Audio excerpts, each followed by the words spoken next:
Hello everyone, this is the Twins of Destruction back with another video, but today is going to be a bit different.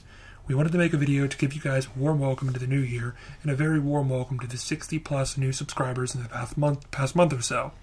We are really happy with the direction this channel is going and we can't wait to continue the journey. Throughout the new year, we will continue to make the things we love and the things you guys love.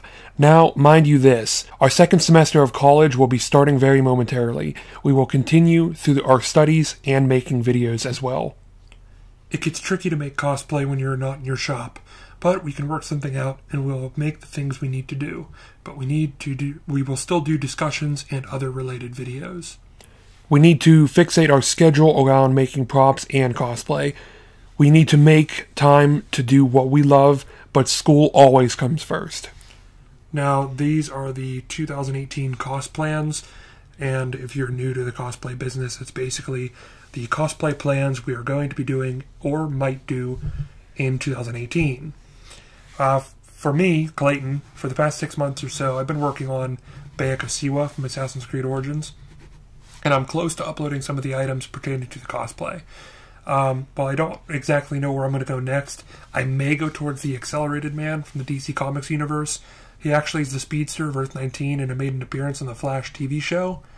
And I'm also going to be finishing my World War II Assassin.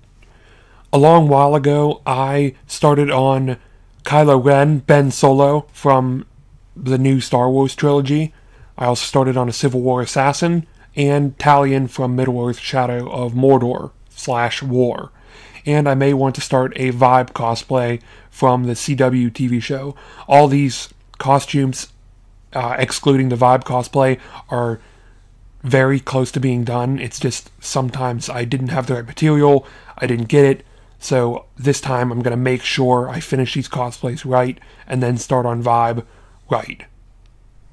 We would really appreciate it if you would leave us a like and subscribe if you enjoy our content. Please leave a comment on what you would like to see us make or create. We really can't wait for the new year. We will see you guys in the next video.